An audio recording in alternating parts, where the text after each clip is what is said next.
Hello everyone, कैसे हैं आप सब। एक बार पुनः से कोचिंग क्लासेस पर स्वागत है। उम्मीद करता हूं आप सब अच्छे होंगे, मस्त होंगे, बेहतर होंगे और आप सभी की पढ़ाई बेहतर चल रही होगी। प्यारे बच्चों, आज हम बात करेंगे क्लास 12 फिजिक्स चैप्टर 5 चुंबकीय फ्लक्स घनत्व के बारे में देखेंगे। चुंबकन तीव्रता किसे कहते हैं, आपेक्षिक चुंबकशीलता क्या है, चुंबकीय तीव्रता क्या है, चुंबकीय प्रवृत्ति और अंतिम में बच्चों आपेक्षिक चुंबकशीलता और चुंबकीय प्रवृत्ति में संबंध। मतलब 2 नंबर, 3 नंबर, 4 नंबर और 1 नंबर में किसी तरीके से क्वेश्चन पूछ देगा तो आपसे आज के इन टॉपिक से बन जाएगा बच्चों, आप लोगों को भटकना नहीं पड़ेगा। ठीक है, तो बहुत महत्वपूर्ण टॉपिक लेकर आया हूं।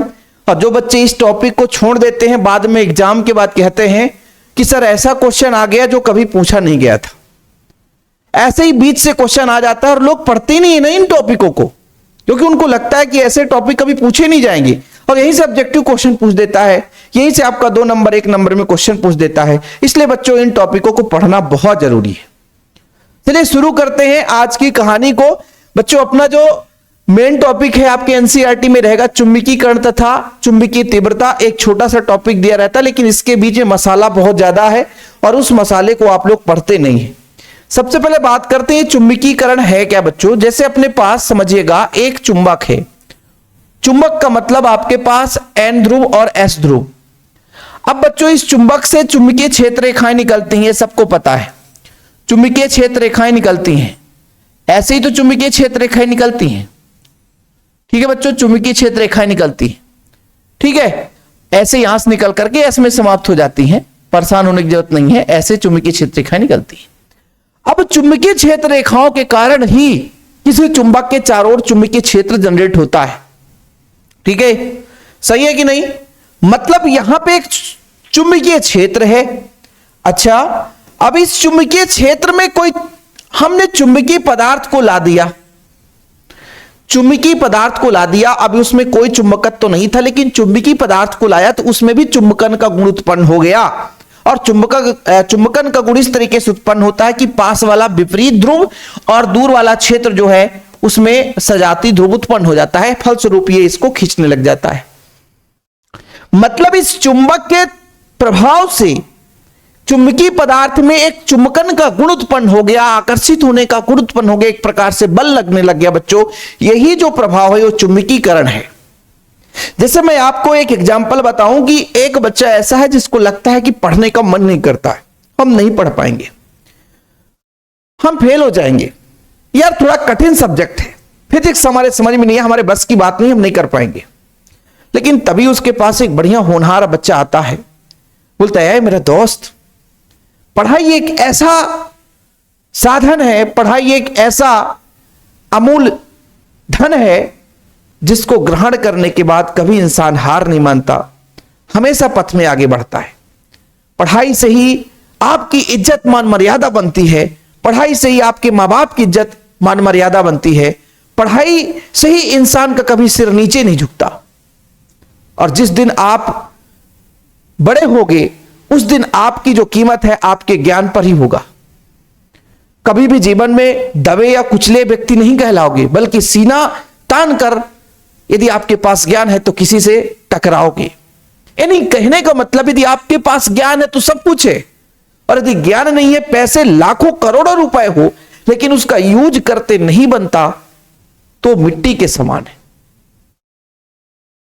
तब उस दोस्त को कहता हाँ यार, वास्तव में अब हमको पढ़ना है, वास्तव में अब हमको पढ़ना है, क्योंकि उसने उसको प्रेरित कर दिया। और यही चीज एक चुंबक के कारण चुंबकीय क्षेत्र होता है। वहां पे कोई अणुचुंबकीय पदार्थ आता है तो इसके चुंबकीय क्षेत्र के प्रभाव के कारण उसमें एक ऐसा गुण उत्पन्न हो जाता है कि एक प्रकार से बच्चों वो प्रेरित हो जाता है। और यही जो प्रक्रिया है वो चुंबकन कहला जाती है।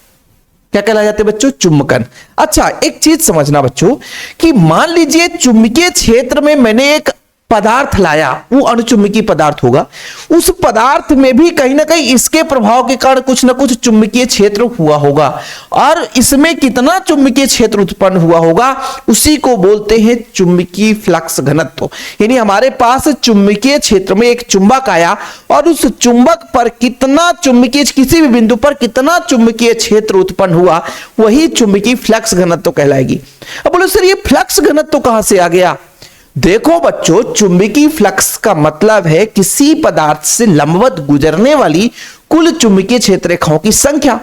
अब यहां पर एकांक निश्चित एरिया पर कितना वहां पे चुंबकीय क्षेत्र रेखाएं गई हैं, उसी के कारण वहां पर चुंबकीय क्षेत्र जनरेट हुआ है, इसलिए कहा जाता है चुंबकीय फ्लक्स घनत्व। यानी इस चुंबक के कारण एक चुंबकीय क्षेत्र जनरेट हुआ है, उस चुंबकीय क्षेत्र में चुंबकीय क्षेत्र रेखाएं हैं, उन्हीं चुंबकीय क्षेत्र रेखाओं के कारण ये जो आपका पदार्थ है बच्चों, इसके अंदर कहीं भी चुंबकीय क्षेत्र जनरेट हुआ होगा।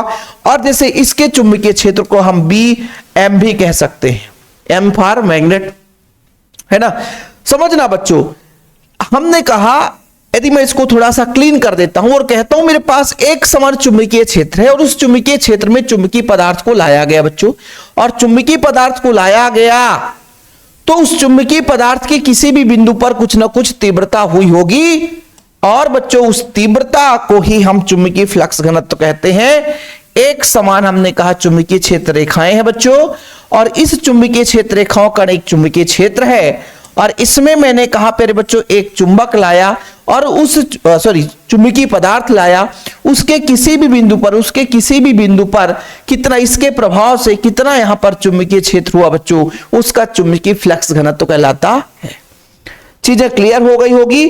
थोड़ा सा बच्चों इसमें हम आगे बात कर लेते हैं कि इसकी जो प्रकृति होती है, नोट डाउन कर लेना, थोड़ा सा बच्चों नोट कर लेना, नोट, ठीक है। क्या नोट करोगे सर?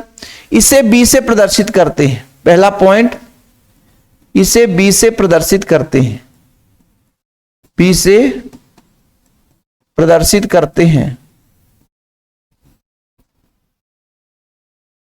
किससे प्रदर्शित करते हैं बच्चों? बी से प्रदर्शित करते हैं। दूसरा, यह एक सदिश राशि है, यह एक सदिश राशि है,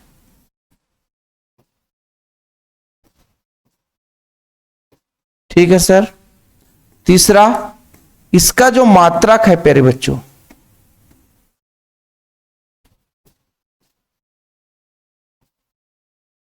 टेस्ला है।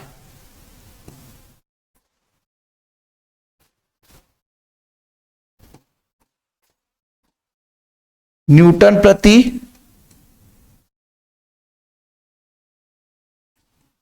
एम्पियर मीटर, न्यूटन प्रति एम्पियर मीटर, या बच्चों वेबर प्रति मीटर स्क्वायर, ठीक। चुंबकीय फ्लक्स घनत्व को बी से प्रेजेंट करते हैं बच्चों, और बी आपका एक चुंबकीय क्षेत्र है, चुंबकीय क्षेत्र का मात्रक है आपका टेस्ला हो सकता है, न्यूटन प्रति एम्पियर मीटर हो सकता है, या वेबर पर मीटर स्क्वायर। तो ये कई बार ऑब्जेक्टिव क्वेश्चन पूछा गया, इसलिए जानना जरूरी है। चलिए आगे बात करते हैं। इसका स्क्रीनशॉट लेना है तो ले सकते हैं आप लोग, बिल्कुल समय दे देता हूं, परेशान ना हो आप। चलिए प्यारे बच्चों अब देखते हैं आगे, ठीक, क्लियर। अब बात आ जाती है बच्चों चुंबकन तीव्रता की। किसकी? चुंबकन तीव्रता की। बड़ा प्यार से समझेंगे। चलिए, चुंबकन क्षेत्र में स्थित किसी चुंबकीय, भाई चुंबकन क्षेत्र है, चलो सर ये मैंने कहा किसी चुंबक के प्रभाव के कारण ये चुंबकीय क्षेत्र है, ठीक। अब इस चुंबकीय क्षेत्र में कोई हमने चुंबकीय पदार्थ रख दिया प्यारे बच्चों, ठीक है सर, हम एक चुंबकीय पदार्थ रख देते हैं। अब इस चुंबकीय पदार्थ के एकांक आयतन में उत्पन्न चुंबकीय आघूर्ण क्या कहलाता है बच्चों? चुंबकन तीव्रता कहलाता है, जिसे आई से प्रेजेंट करते हैं। किससे? आई से प्रेजेंट करते हैं। और चुंबकन तीव्रता को केवल चुंबकन भी कहते हैं, याद रखिएगा, इसे केवल चुंबकन के नाम से भी जानते हैं। एनसीईआरटी में चुंबकन ही रहता है, और इसको एनसीईआरटी में कैपिटल एम, बड़ा मोटा अक्षर रहता है बच्चों, मोटा अक्षर से मोटा कैपिटल एम से रिप्रेजेंट करता है, ठीक है, परेशान मत होना, मोटा कैपिटल एम से प्रेजेंट कर। हालांकि कैपिटल एम जो होता है एक चुंबकीय आघूर्ण है बच्चों, लेकिन मोटा कैपिटल एम है ना, इसका मतलब है वो आपका चुंबकन या चुंबकन तीव्रता। अब ये बोला गया कि भाई एक समान भाई चुंबक है, चुंबक के कारण चुंबकीय क्षेत्र जनरेट होता है, क्योंकि चुंबकीय क्षेत्र का एन से निकल करके एस में समाप्त होती है, चुंबकीय क्षेत्र जनरेट हो गया।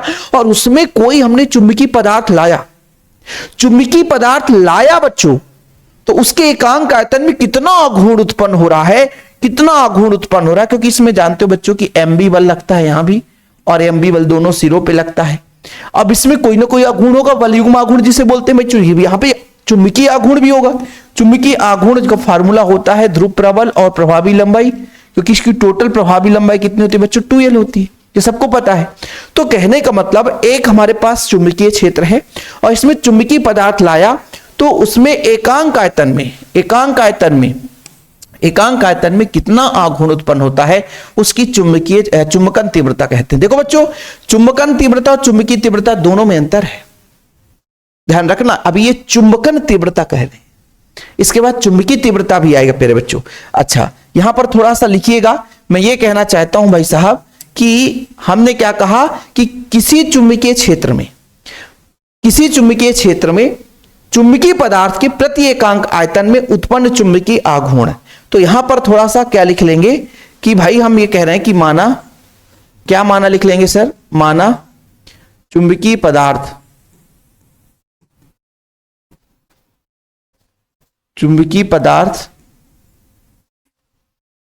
के एकांक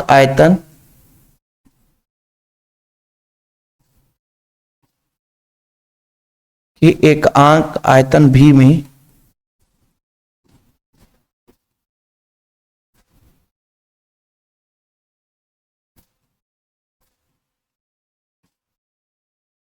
कैपिटल M है, तब I बराबर हो जाएगा बच्चों एकांक आयतन में उत्पन्न चुंबकीय आघूर्ण। क्या कहलाता है, चुंबकन तीव्रता कहलाता है या चुंबकन कहलाता है। अब बच्चों आप लोगों ने पढ़ा है कि चूंकि M बराबर क्या होता है, यदि मैं कह देता हूं यदि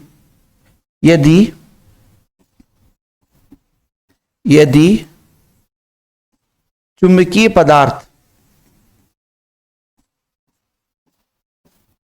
पदार्थ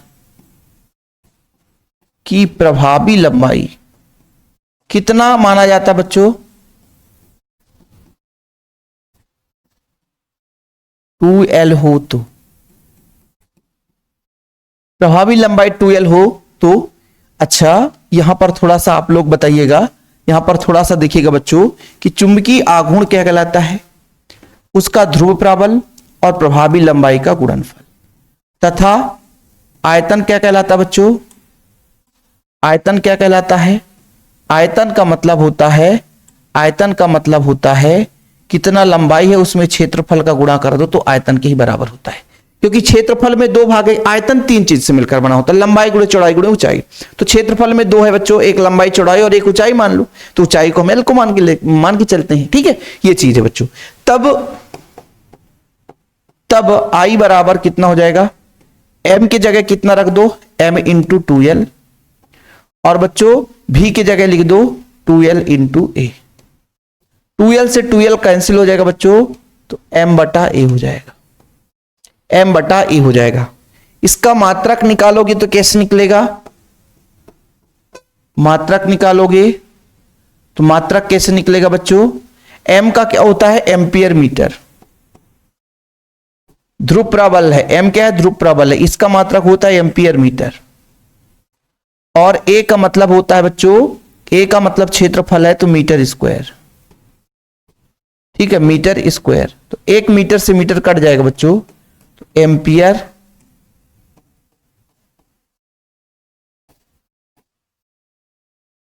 प्रति मीटर, इसका मात्रक हो गया, ठीक है। यदि आपसे कोई विमीय सूत्र पूछ दे तो आप बता सकते हो,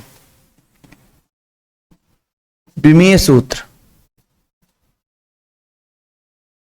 M है नहीं बच्चों, यहां पर मीटर यानी दूरी है तो L इनवर्स और एम्पियर का A हो जाएगा। कई बार ऑब्जेक्टिव में पूछा गया है, इसलिए चुंबकन तीव्रता से इतना कुछ आप लोगों को सीखना है जो मैंने भी कराया बच्चों, चुंबकन तीव्रता से, ठीक है, इतना आप लोगों को सीखना, इसके अलावा कुछ भी नहीं सीखना है, इतना आप लोगों को सीखना पड़ेगा। अभी ये शुरुआत है, समय लगेगा, क्लास थोड़ा लंबा चौड़ा चलेगा बच्चों, लेकिन आप लोगों से गुजारिश है कि वीडियो को भाई साहब थोड़ा सा शेयर कर देना। आप लोगों की जितना है ना जरूरत हो बच्चों, तो आप लोग कमेंट बॉक्स में अपना राय जरूर बताना कि किस टॉपिक पर क्या कैसा चल रहा है, और बाकी कोशिश तो यही रहता है कि आपके लिए हेल्पफुल कंटेंट आता रहे। ठीक है, चलिए एक चीज और यहां पर मैं आपको थोड़ा सा बता देना चाहता हूं बच्चों, एक चीज और मैं बता देना चाहता हूं कि चूंकि आई बराबर आपका एक वैल्यू आया कि किसी भी जो चुंबक है या चुंबकीय पदार्थ है उसकी चुंबकन तीव्रता, किसी पदार्थ की चुंबकन तीव्रता किसके बराबर होगा? प्रति एकांक क्षेत्रफल पर उत्पन्न ध्रुव प्राबल्य के बराबर होगा। अर्थात यहां पर इससे क्या निष्कर्ष निकला? अर्थात किसी पदार्थ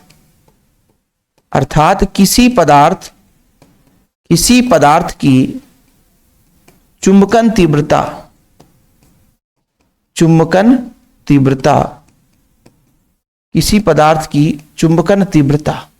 किसी पदार्थ की जो चुंबकन तीव्रता है बच्चों, एकांक क्षेत्रफल, पदार्थ के एकांक क्षेत्रफल, क्या लिखेंगे बच्चों? थोड़ा इसको भी सही लिख लो। चुंबकन तीव्रता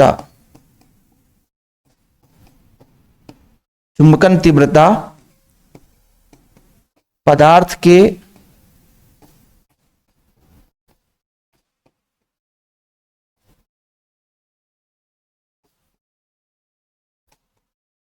एकांक क्षेत्रफल में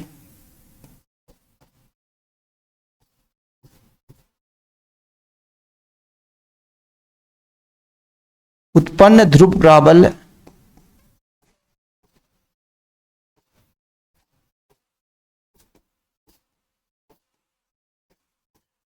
ये बराबर होता है।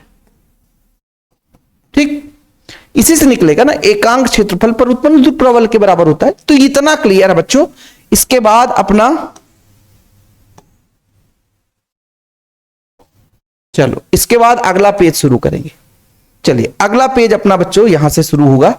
देखिएगा अगला पेज अपना अगला स्लाइड है, और अगला जो हमारा छोटा सा टॉपिक है बच्चों, आपेक्षिक चुंबकशीलता, जिसे आपेक्षिक चुंबकीय पारगम्यता कहते हैं। शब्द बड़ा सा कठिन है, लेकिन इसका निष्कर्ष बड़ा छोटा निकलेगा। थोड़ा सा पहले इसकी परिभाषा को समझो आप लोग। देखो बच्चों, किसी पदार्थ की चुंबकशीलता या पारगम्यता उस पदार्थ के द्वारा चुंबकीय क्षेत्र रेखाओं की चालन शक्ति को प्रदर्शित करता है। पदार्थ की चुंबकशीलता अधिक होने पर चुंबकीय क्षेत्र रेखाओं की चालकता अधिक होती है। ठीक है सर, मतलब अभी यहां पे चुंबक की बात नहीं की जा रही है, चुंबक को छोड़ दो। जैसे कोई माध्यम है, ये माध्यम हमारे पास हो सकता है, ये माध्यम निर्वात हो सकता है वायु हो, कुछ ना कुछ होगी। ठीक है बच्चों, कुछ माध्यम होगी, हो सकता है बच्चों कांच हो सकता है जल हो, कुछ भी हो सकता है, कुछ भी हो सकता है। यह माध्यम है। इस माध्यम में कोई चुंबकीय क्षेत्र रेखाएं जा रही हैं, तो चुंबकीय क्षेत्र रेखाओं की चालन शक्ति कितनी है प्यारे बच्चों? इस माध्यम में चुंबकीय क्षेत्र रेखाओं की चालन शक्ति कितनी है, कितनी तेजी से चुंबकीय क्षेत्र रेखाएं जा सकती हैं, उसकी जो क्षमता है प्यारे बच्चों, वो आपकी आपेक्षिक चुंबकशीलता कहलाती है। चुंबकशीलता पहले समझो, चुंबकशीलता समझो पहले कि भाई चुंबकीय क्षेत्र रेखाओं की कितनी शक्ति है कि उस माध्यम में गमन कर सकता है, वो उसकी चुंबकशीलता कहला जाती है। कि हमारे पास कोई एक माध्यम है, कोई पदार्थ ही है, लोहा भी हो सकता है। चुंबकीय क्षेत्र रेखा केवल थोड़ी ना कि केवल वायु या निर्वात में होगा। बोल के रखा है कि किसी पदार्थ की चुंबकशीलता या पारगम्यता उस पदार्थ के द्वारा चुंबकीय क्षेत्र रेखाओं के चालन की शक्ति को प्रदर्शित करती है। यानी इस पदार्थ पर चुंबकीय क्षेत्र रेखाएं कितनी तेजी से गमन कर सकती है, उसकी जो वैल्यू है वो आपेक्षिक चुंबकशीलता कहलाती है। चुंबकशीलता अधिक है तो चुंबकीय क्षेत्र रेखाओं की चालकता अधिक होगी। यानी यहां पर बच्चों चुंबकशीलता का मतलब है चुंबकीय क्षेत्र रेखाओं की चालन की शक्ति, कितनी तेजी से चुंबकीय क्षेत्र रेखाएं जा सकती हैं। मैंने इसलिए बताया, वो हो सकता है माध्यम कांच हो, निर्वात हो, वायु हो, जल हो, एटसेट्रा, कुछ भी हो सकता है और सबकी चुंबकशीलता अलग अलग हो सकती है, क्योंकि सबके अंदर चुंबकीय क्षेत्र रेखाओं को जाने देने की क्षमता अलग अलग हो सकती है। जैसे आप दौड़ते हो, सपाट मैदान है, अलग तरीके से दौड़ोगे। कीचड़ में दौड़ा दिया जाए, अलग तरीके से दौड़ोगे। रेत में दौड़ा दिया जाए, अलग तरीके से दौड़ोगे। धूप में दौड़ा दिया जाए, अलग तरीके से दौड़ोगे। तेज आंधी तूफान आएगा, अलग तरीके से दौड़ोगे। ऐसे चुंबकीय क्षेत्र रेखाएं भी हर माध्यम में अलग तरीके से गमन करेंगी और उनकी जो क्षमता है, उनकी जो शक्ति है, वही चुंबकशीलता कहलाती है। बताओ किसी बच्चे को कोई प्रॉब्लम है कि नहीं? यहां तक समझ में आया बच्चों कि भाई ये चुंबकशीलता है क्या? किसी पदार्थ में चुंबकीय क्षेत्र रेखाओं की गमन होने की क्षमता, शक्ति, चुंबकशीलता कहलाती है। ठीक है बच्चों। अब यदि मैं यहां पे कह दूं कि निर्वात, ये जो मैंने कहा कि कोई भी माध्यम हो सकता है, तो एक प्रश्न आता है कि निर्वात मतलब कुछ भी ना हो। निर्वात मतलब कुछ भी ना हो प्यारे बच्चों, निर्वात मतलब कुछ भी ना हो। निर्वात की निरपेक्ष चुंबकशीलता,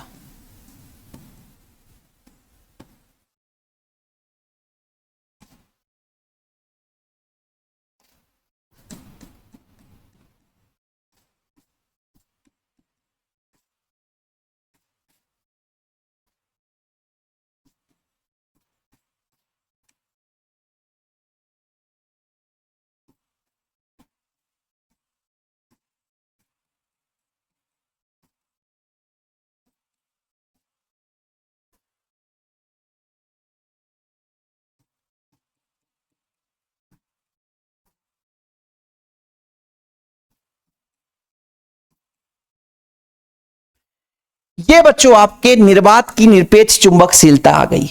इसको आप लोगों को याद कर लेना है। ठीक है, याद कर लेना है कि निर्वात के निरपेक्ष चुंबकशीलता को हम किससे रिप्रेजेंट करते हैं? म्यू से रिप्रेजेंट करते हैं। इसका मान होता है 4 पाई इंटू 10⁻⁷ हेनरी पर मीटर। अब कहोगे सर ये क्या है? निर्वात मतलब कुछ भी माध्यम नहीं है, तो वहां पर 1 मीटर, कहने का तात्पर्य कि 1 मीटर चलने के लिए बच्चों यहां पर 4 पाई इंटू 10⁻⁷ हेनरी है ना। कहने का मतलब क्षमता है उसकी, क्योंकि चुंबकीय क्षेत्र की तीव्रता हेनरी, यानी इतनी चुंबकीय क्षेत्र रेखाएं जाती है 1 मीटर में, उसकी क्षमता है ना भाई, पर मीटर कितनी? 4 पाई इंटू 10⁻⁷, जिसको हम म्यू नॉट से प्रदर्शित करते हैं। अभी हम बात करें ये निरपेक्ष है किसके लिए? निर्वात के लिए। अब बच्चों आपेक्षिक, अपेक्षा कैसे करते हैं? जैसे हम 2 बच्चे हैं तो हम बोलते हैं कालू की अपेक्षा सालू अच्छा पढ़ने वाला है, सीमा की अपेक्षा नेहा अच्छी पढ़ाई कर रही है, मतलब तुलना कर रहे होते हैं। हम तुम्हारे अपेक्षा कम पढ़ाई करते हैं, अपेक्षा है मतलब तुलना कर रहे हैं कि इसके अपेक्षा इतना। जैसे निर्वात का पता चल गया, अब निर्वात को लेकर के निर्वात के सापेक्ष किसी भी पदार्थ की हम चुंबकशीलता को तुलना कर देंगे, वो आपकी आपेक्षिक चुंबकशीलता कहला जाएगी। समझ लीजिए, बात करिएगा, समझिएगा भाई, पॉइंट को समझिएगा कि हमने कहा निर्वात नहीं, कोई माध्यम नहीं है, कोई पदार्थ नहीं है भाई, निर्वात नहीं, खाली है। वहां पर चुंबकीय क्षेत्र रेखाओं की जो क्षमता है जाने की, वो इतनी है। अब इसके अपेक्षा किसी पदार्थ की, तो उस पदार्थ की आपेक्षिक चुंबकशीलता कहलाई। इसके अपेक्षा ना, बोले ना, आपेक्षिक का मतलब होता है बच्चों अपेक्षा करना, है ना, किसी से तुलना करना कि तुम्हारे अपेक्षा हमारा बच्चा अच्छा पढ़ाई करता है। अरे भाई, तुम्हारे बहन की अपेक्षा हमारी बहन खूब पढ़ाई करती है। अरे भाई, तुम्हारे बेटे के अपेक्षा मेरा बेटा तो गधा है। अपेक्षा मतलब किसी को रख करके, फिक्स वैल्यू के रख आधार पर किसी दूसरे की तुलना कर रहे हैं हम। तो यहां पर निर्वात की अपेक्षा किसी भी माध्यम की निरपेक्ष चुंबकशीलता ले लेंगे बच्चों, तो वो उस माध्यम की आपेक्षिक चुंबकशीलता कहला जाएगी। समझ में आया क्या कहने जा रहे हैं बच्चों? कि किसी पदार्थ की निरपेक्ष चुंबकशीलता और निर्वात की चुंबकशीलता का यदि अनुपात ले लेंगे तो उस पदार्थ की आपेक्षिक चुंबकशीलता कहला जाएगी। देखिएगा मैं क्या कह रहा हूं, मैं अपने भाषा में कहता हूं कि पदार्थ की, मेरे भाषा में समझिएगा, पदार्थ की आपेक्षिक चुंबकशीलता कैसे निकालेंगे? पदार्थ की आपेक्षिक चुंबकशीलता कैसे निकालेंगे सर? बड़ा सिंपल है। मैंने ये बोला प्यारे बच्चों कि भाई निर्वात ले लिया आपने, निर्वात की निरपेक्ष चुंबकशीलता, निर्वात की निरपेक्ष चुंबकशीलता ले लिया और इसके सापेक्ष पदार्थ जो आपने ले लिया, पदार्थ की भी कुछ ना कुछ क्षमता होगी ना बच्चों, पदार्थ की निरपेक्ष चुंबकशीलता, ठीक है। अर्थात सर ये गड़बड़ बता रहे हो आप? हम गड़बड़ नहीं बता रहे हैं।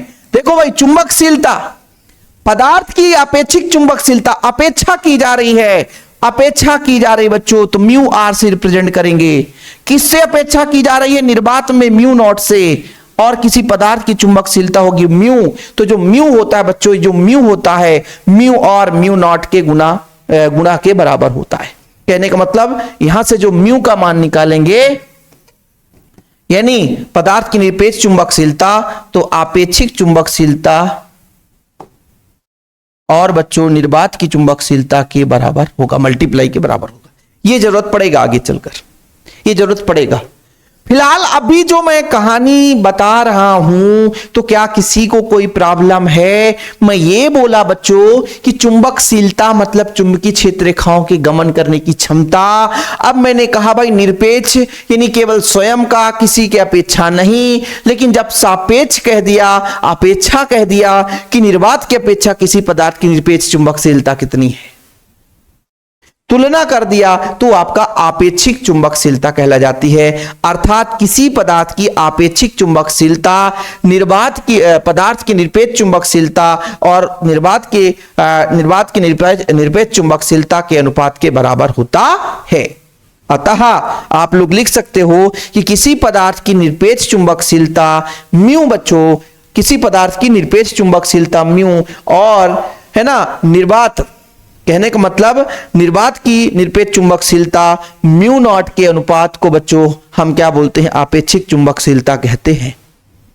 ठीक है। यदि कह दें बच्चों इसकी कोई मात्रक होगी, इसकी कोई मात्रक होगी नहीं होगी, क्योंकि ये भी चुंबकशीलता, ये भी चुंबकशीलता, दोनों एक दूसरे को काट देंगे, और जब काट देंगे तो कहानी खत्म हो जाता है। और आपेक्षिक चुंबकशीलता की कहानी यहीं तक है। स्क्रीनशॉट ले लो, बाकी आगे बढ़ते हैं बच्चों।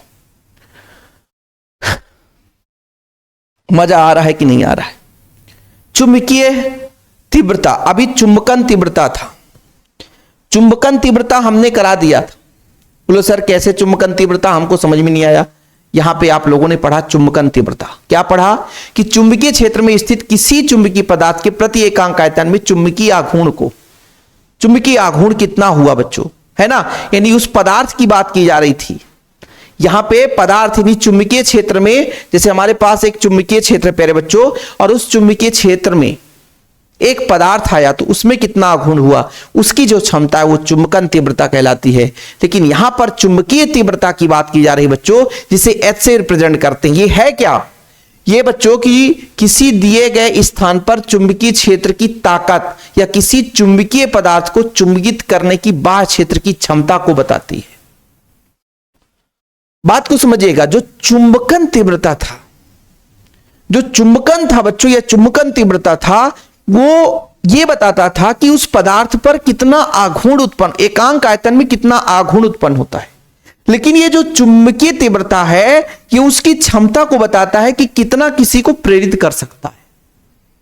मतलब हम एक चुंबक हैं, अपने आसपास कितना चुंबकीय क्षेत्र जनरेट कर सकते हैं, वो तीव्रता बताता बच्चों, चुंबकीय तीव्रता, जिसको हम H से रिप्रेजेंट करते हैं। ठीक है बच्चों, यह एक सदिश राशि है, फैक्ट का चीज है, ऑब्जेक्टिव क्वेश्चन पूछा जाता है। ठीक है, जो कि दिए गए स्थान पर चुंबकीय क्षेत्र की ताकत किसी चुंबकीय पदार्थ को चुंबित करने की बाह्य क्षेत्र की क्षमता को बताता है। ठीक है बच्चों, क्लियर। चुंबकन क्या है? किसी चुंबकीय पदार्थ पर एकांक आयतन में उत्पन्न आघूर्ण है। लेकिन प्यारे बच्चों, ये जो है किसी बाह्य चुंबकीय क्षेत्र के कारण है ना, चुंबकन करने की जो क्षमता है, ताकत है, ये चुंबकीय तीव्रता कहलाती है। ठीक है, जिससे हम बच्चों यदि हम बात करें तो कैपिटल H से प्रदर्शित करते हैं, इसका मात्रक एम्पियर पर मीटर है। क्या है? Ampere per metre. पढ़ना भाई साहब। अच्छा सर, एक इसकी परिभाषा अलग भी आता है। वो परिभाषा कैसे आता है? जैसे मैं कहता हूं एक परिनालिका है,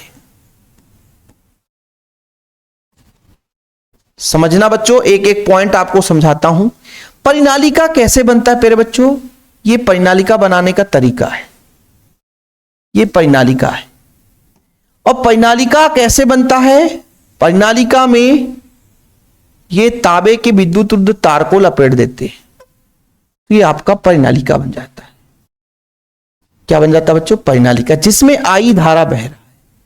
आई में यहां पे स्मॉल आई करता हूं, स्मॉल आई धारा। क्यों स्मॉल आई कर दिया? क्योंकि अभी मैंने आपको एक चीज समझाया था बच्चों, अभी मैंने आपको समझाया था, यहां पे देखो जरा, चुंबकन तीव्रता, तो यहां पर मैंने इसको आई से रिप्रेजेंट किया था।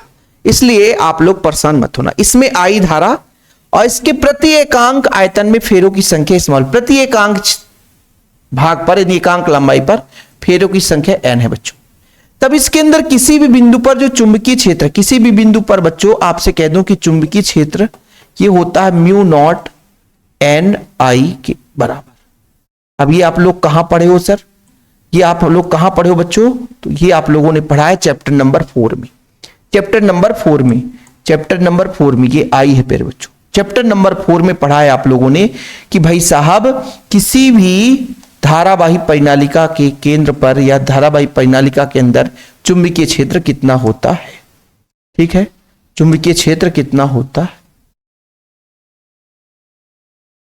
ठीक है बच्चों, ये चीज आपने पढ़ा है कि नहीं पढ़ा?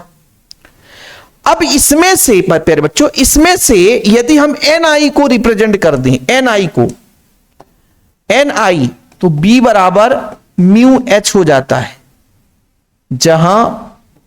जहां एच जो है बच्चों एन आई के बराबर है। एच आपका किसका बच्चों? एन आई के बराबर है।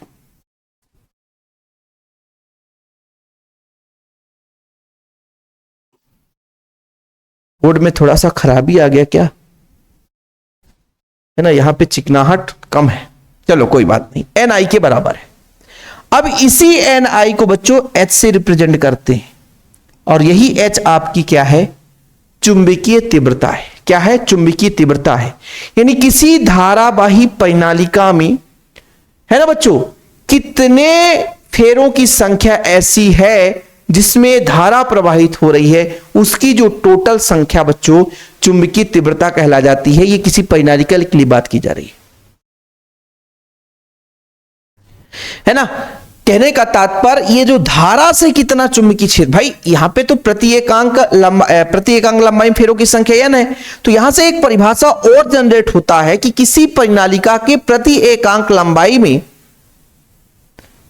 एम्पियर फेरों की संख्या, एम्पियर फेरों की संख्या, प्रति एकांक लंबाई में एम्पियर फेरों की संख्या, उसकी बच्चों चुंबकीय तीव्रता कहलाती है। बोलो सर ये हमको तो समझ में नहीं है, आपको लिखना पड़ेगा, और बिना लिखे तो काम हो नहीं सकता है। चलो बच्चों समझना, मैं यहां पे समझाता हूं थोड़ा सा। मैं ये कह रहा हूं कि भाई ये आपके परिनालिका के किसी भी बिंदु पर अंदर जो है चुंबकीय क्षेत्र है, और एन आई को अपन एच से रिप्रेजेंट करते हैं। तो एच ये बताता है कि किसी परिनालिका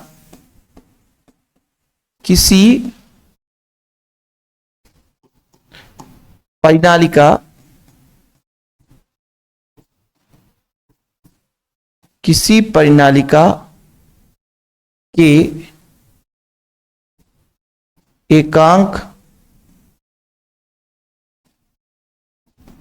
एकांक लंबाई में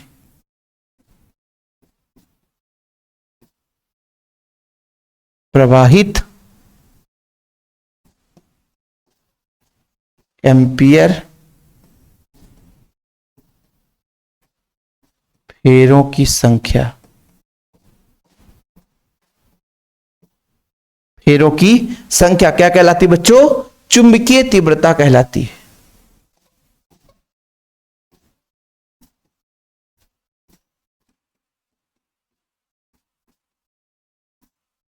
चुंबकीय तीव्रता कहलाती है। ठीक, ये थोड़ा सा जरूरी था क्योंकि भाई आपकी बुक में ऐसा चीज है तो आप लोगों को दिक्कत नहीं होगी। ये अभी जरूरत पड़ेगा बच्चों, ये भी आपको जरूरत पड़ेगा। कहानी में ट्विस्ट आएगा, कहानी में ट्विस्ट लाएंगे, लेकिन सर कब लाओगे? चलते जाओ, आएगा जरूर। ठीक है, फिलहाल अभी इतना क्लियर, यहां तक किसी बच्चे को कोई प्रॉब्लम नहीं होना चाहिए।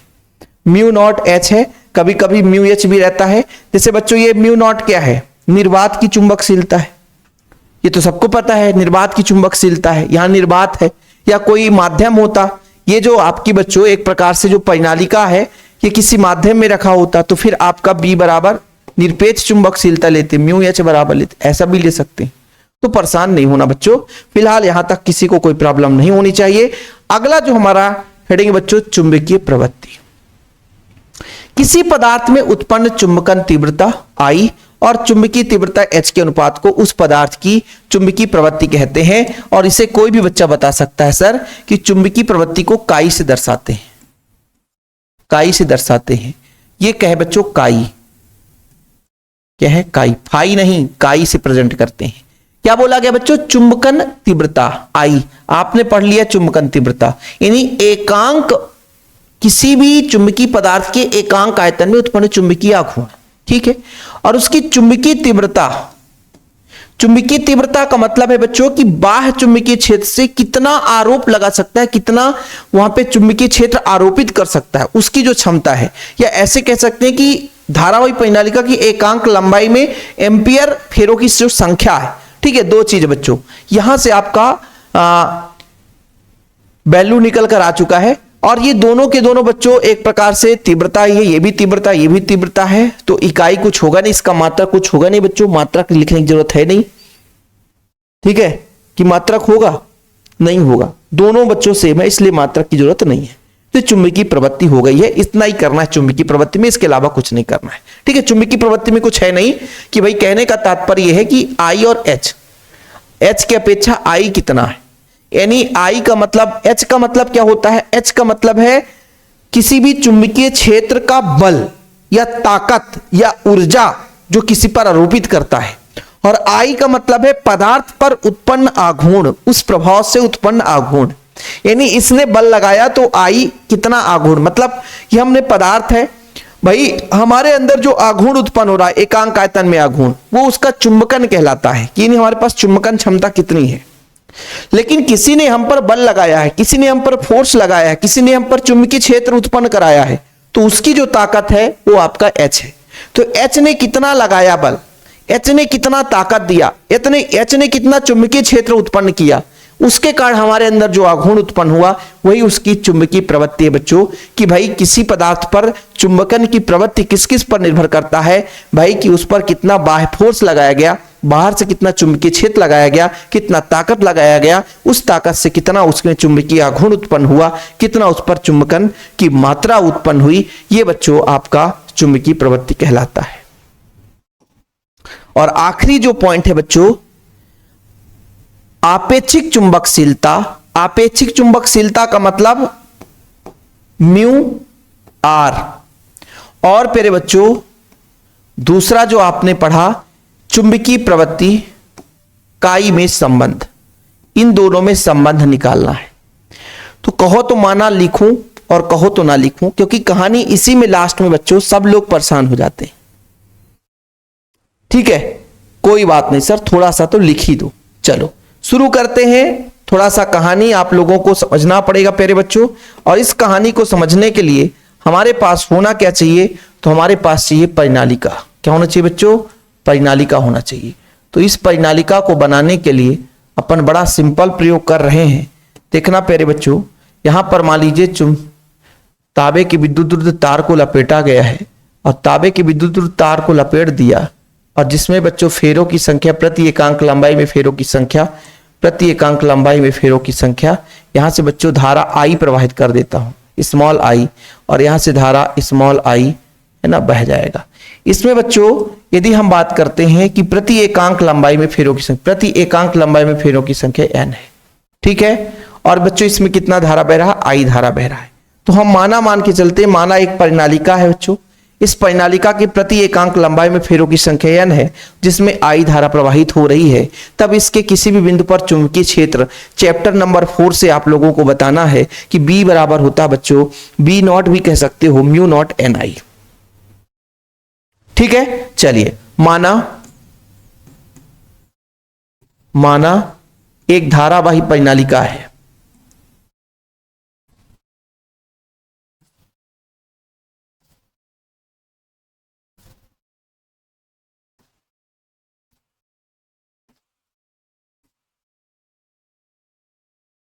टेढ़ा हो जाता है यार आज। काम करो सर, पूरा खत्म करो।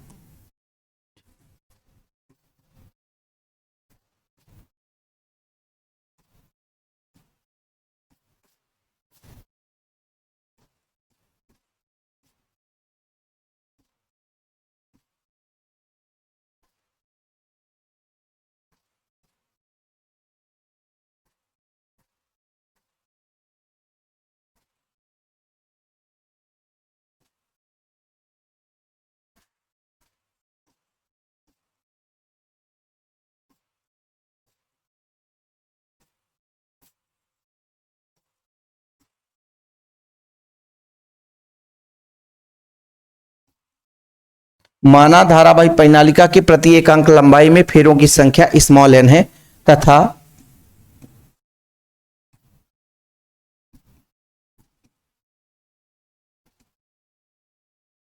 परिनालिका में आई धारा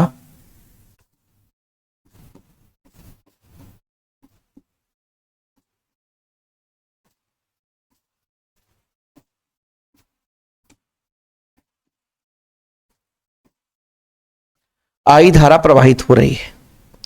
तब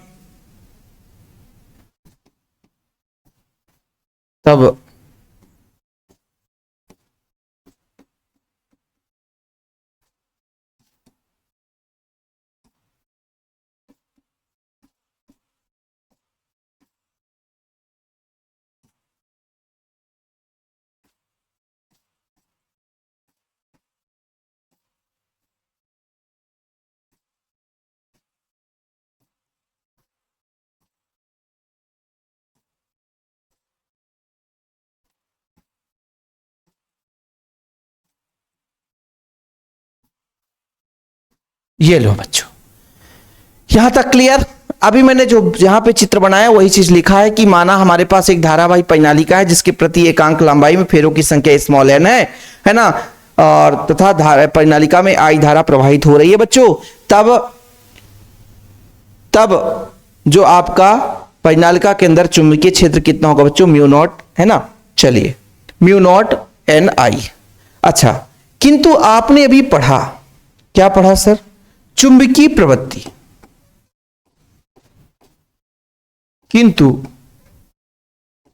चुंबकीय प्रवृत्ति आपने पढ़ा,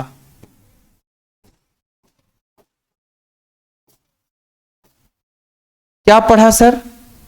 H बराबर एन आई होता है कि नहीं? ये आपने पढ़ा अभी। तो यहां पर बच्चों, यहां पर इसलिए हम कह सकते हैं म्यू नॉट बराबर म्यू एच कर सकते हैं, म्यू नॉट एच बिल्कुल कर सकते हैं सर। ऐसा क्यों?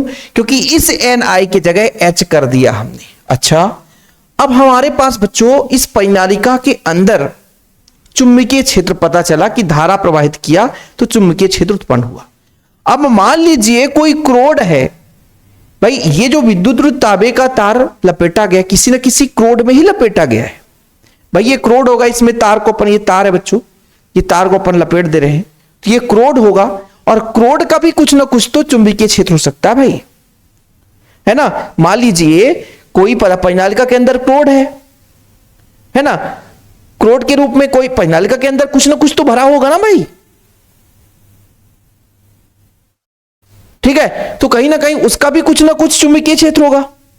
जैसे मैं कहता हूं कि थोड़ा सा यहां पर समझिएगा कि माना यदि परिनालिका जो हमने लेके रखा है, यदि परिनालिका के क्रोड में बच्चों बात कर रहे हैं, में कोई पदार्थ भरा हो,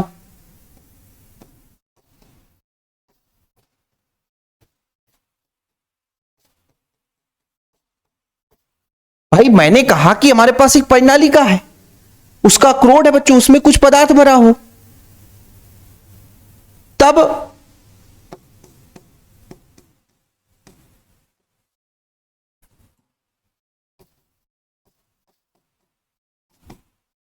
परिणामी चुंबकीय क्षेत्र कितना होगा, इसी को तो समझना है। परिणामी चुंबकीय क्षेत्र कितना होगा, बी कितना होगा, तो बोलोगे सर एक तो आपका बी नॉट है, बी नॉट मतलब परिनालिका के कारण, और एक परिनालिका के अंदर जो होगा, परिनालिका के अंदर भी होगा। मैंने कहा परिनालिका के अंदर भाई एक पदार्थ है, जहां पर यहां पे जो आपका बच्चों, जहां बी एम का मतलब क्या है, बी एम का मतलब क्या है ना, परिनालिका के क्रोड के अंदर जो पदार्थ भरा है बच्चों, उसका जो चुंबकीय क्षेत्र, उसके अंदर जो चुंबकीय क्षेत्र है,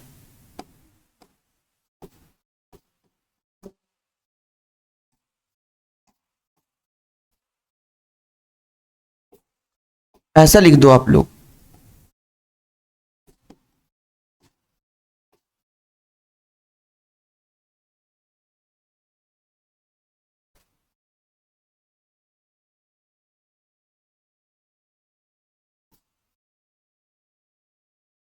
ओह माय गॉड, ये चीज निकल कर आया। कहानी थोड़ा लंबा चल रहा है क्योंकि ऐसा कहानी ही है, और उस कहानी में ट्विस्ट आएगा, टेंशन मत लो। अभी फिलहाल आप लोगों ने कुछ भी नहीं देखा, परिनालिका है, परिनालिका के अंदर चुंबकीय क्षेत्र होगा, वो चुंबकीय क्षेत्र इतना है बच्चों, चुंबकीय प्रवृत्ति आपने H बराबर देख लिया तो उसका वैल्यू पुट कर दिया। और हमने कहा कि परिनालिका के अंदर तो चुंबकीय क्षेत्र है ही है, लेकिन उसके अंदर एक क्रोड है, और क्रोड में कोई ना कोई पदार्थ भरा हुआ है, और उस पदार्थ का भी कुछ ना कुछ चुंबकीय क्षेत्र होगा, वो चुंबकीय क्षेत्र Bm के बराबर है बच्चों। कितना है, Bm के बराबर होगा। और वो जो चुंबकीय क्षेत्र Bm, वो किस पर डिपेंड कर रहा है बच्चों, वो धारा पर डिपेंड कर रहा है कि भाई धारा कितना प्रवाहित हो रहा है। तो ध्यान रखिएगा कि भाई ये जो आपका चुंबकीय क्षेत्र, क्रोड के अंदर जो चुंबकीय क्षेत्र उत्पन्न हुआ होगा किसके कारण बच्चों, धारा के कारण। तो वो प्रेरण की क्रिया हुई होगी, प्रेरण की क्रिया, इसके कारण अंदर चुंबकीय क्षेत्र जनरेट हुआ होगा। तब बच्चों यहां पर आप देखिएगा थोड़ा सा, तब जो B बराबर प्यारे बच्चों, B बराबर यहां B, इसका B नॉट का हो जाएगा म्यू नॉट H धन, इसका कितना हो जाएगा, Bm का मान हो जाएगा, वो धारा पर डिपेंड करेगा। किस पर डिपेंड करेगा, धारा पर डिपेंड करेगा।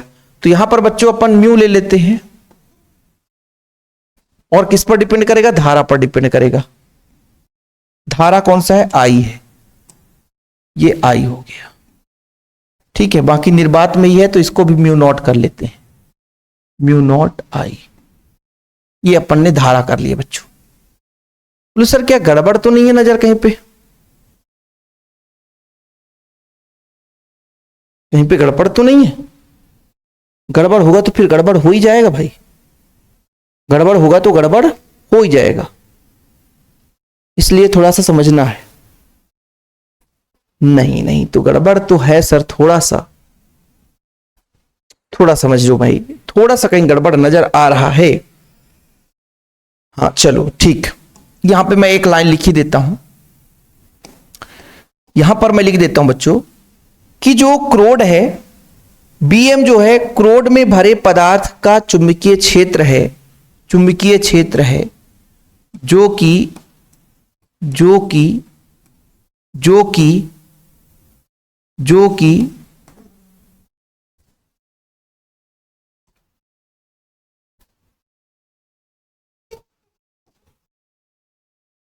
चुंबकन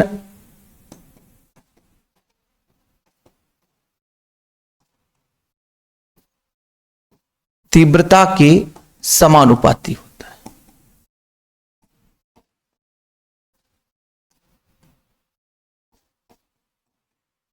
अब ठीक रहेगा।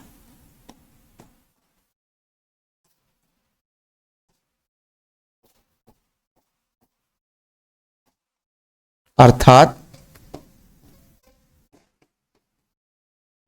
जो आपका BM है वो I पर निर्भर करेगा, चुंबकन प्रवृत्ति चुंबकन तीव्रता पर निर्भर करेगा। ये आपका म्यू नॉट, ये आपका ठीक है। अब बढ़िया है, ये I धारा नहीं है बच्चों, ये I है आपकी चुंबकन तीव्रता पर, चुंबकीय तीव्रता नहीं, चुंबकन तीव्रता। आपको बताया गया चुंबकन तीव्रता, ये चुंबकीय प्रवृत्ति है, चुंबकीय तीव्रता है। और इसके पहले हमने बताया चुंबकन तीव्रता। चुंबकन तीव्रता I का मतलब है एकांक आयतन में उत्पन्न चुंबकीय गुण। तो तभी तो है भाई, यहां पे जो परिनालिका हमने ले रखा है, परिनालिका के अंदर क्रोड है और क्रोड पर चुंबकीय क्षेत्र उत्पन्न हुआ है ना, तो ये तो भाई चुंबकन तीव्रता पर ही डिपेंड करेगा कि कितना चुंबकन तीव्रता है भाई साहब, है ना। चलिए अब बच्चों B बराबर हो जाएगा तब B बराबर कितना होगा प्यारे बच्चों, B नॉट का मान मतलब म्यू नॉट H धन, और BM का मान कितना है बच्चों, म्यू नॉट I। ठीक है सर, इन दोनों में से कुछ कॉमन आ रहा है, म्यू नॉट कॉमन ले लो, H धन I हो गया, H धन I हो गया। ठीक है बच्चों, अब थोड़ा समझिएगा।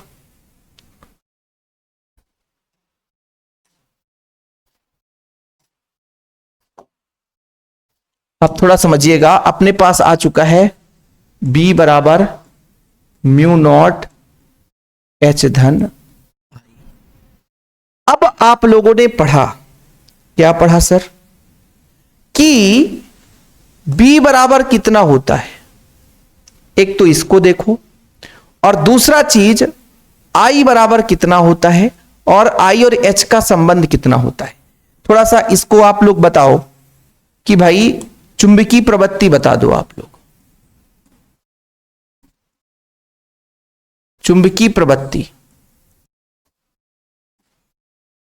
प्रवृत्ति यानी काई बराबर बता दो। तो आपने कहा कि सर चुंबकन तीव्रता और चुंबकीय तीव्रता का अनुपात जो है वो चुंबकीय प्रवृत्ति कहलाती है, इसलिए I बराबर काई H हो जाएगा। इसका वैल्यू यहां पर रखेंगे बच्चों, तो B बराबर हो जाएगा म्यू नॉट H धन काई H।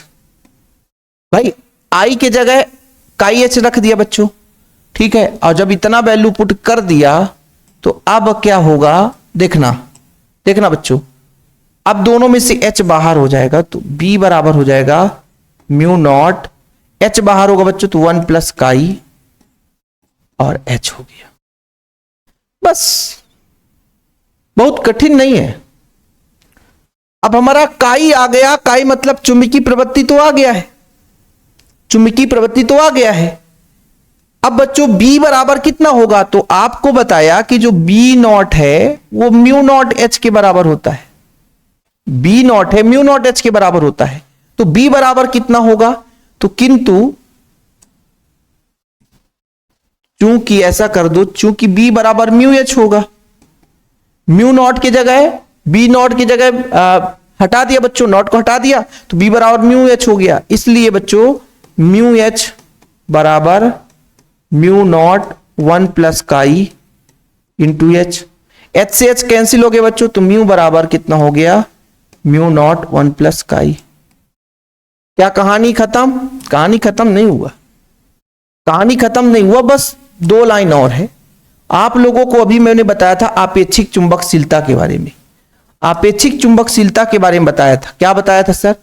आपेक्षिक चुंबकशीलता आपको बताया था। यदि याद हो तो। आपेक्षिक चुंबकशीलता आपको बताया था, क्या बताया सर? नहीं बता सर, भूल गया। आपेक्षिक चुंबकशीलता, आपेक्षिक चुंबकशीलता सर भूल गया। क्या भूल गया यार? म्यू आर बराबर था सर निर्वात की अपेक्षा कितनी निरपेक्ष में चुंबकशीलता है। पक्षांतर करेंगे तो म्यू बराबर आ जाएगा म्यू आर म्यू नॉट। इसका वैल्यू यहां पे पुट कर दो। वैल्यू पुट करेंगे म्यू की जगह बच्चों, तो कितना हो जाएगा? म्यू आर म्यू नॉट बराबर mu naught 1 plus chi. Mu naught से म्यू नॉट कट गया बच्चों, तो म्यू आर ये आपेक्षिक चुंबकशीलता हो गया, 1 प्लस काई ये आपका आंसर आ गया। और यही हम निकालते निकालते बच्चों यहां तक पहुंचे हैं। जिस चीज की इंतजार थी बच्चों वो अपनी कंप्लीट हो चुकी है।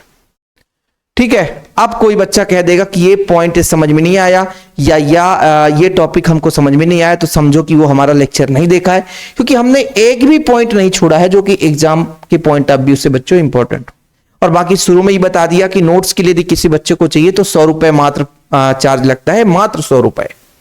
96 85 29 91 49 मेरा पर्सनल नंबर है बच्चों, 9685299149। जिन बच्चों को नोट्स लेना है तो कांटेक्ट जरूर करें। ठीक है, वीडियो पसंद आए तो लाइक करके शेयर करें। जय हिंद, वंदे मातरम।